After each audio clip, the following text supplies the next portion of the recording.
Selain belikan Mary rumah baru 5 miliar rupiah, Raffi Ahmad juga bayari interiornya dengan satu syarat.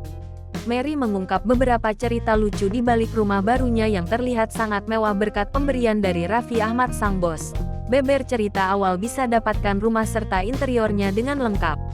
Mary, asisten pribadi Raffi Ahmad, membenarkan jika rumah mewah barunya adalah murni pemberian sang bos. Pengakuan ini disampaikannya kala menjadi bintang tamu di acara Rumpi yang dipandu oleh Feni Rose.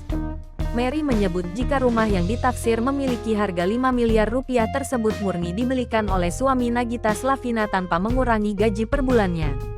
Lucunya, Mary bisa mendapatkan rumah tersebut karena ia menagih janji yang pernah diberikan oleh Raffi Ahmad. Mary yang bekerja puluhan tahun bersama Raffi Ahmad ini meminta janji sang bos untuk memberinya sebuah rumah. Benar saja, Raffi Ahmad langsung meminta Mary mencari hunian yang diinginkannya. Mary pun gercep mencari rumah yang diinginkannya, hingga ia akhirnya mendapatkan yang sesuai dengan luas kurang lebih sekitar 100 meter persegi. Mary kemudian melaporkannya kepada Raffi Ahmad yang tanpa ragu bersedia membelikan hunian itu untuknya. Tak cuma belikan Mary rumah mewah, Raffi Ahmad rupanya juga membayar biaya interior hunian tersebut yang mencapai ratusan juta. Tentu saja kebaikan suami Nagita Slavina ini membuat sang asisten begitu berterima kasih.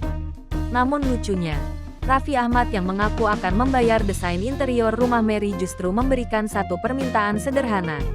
Raffi Ahmad meminta agar ia diizinkan membuat konten di rumah baru tersebut. Mary tanpa ragu pun langsung menerima tawaran itu. Mary menegaskan jika hanya ada beberapa barang yang dibelinya sendiri seperti sofa. Namun selain itu sepenuhnya ditanggung dan dibayari oleh Raffi Ahmad. Mary yang begitu bersyukur pun sampai nyeletuk rasa terima kasihnya lagi kepada sang bos.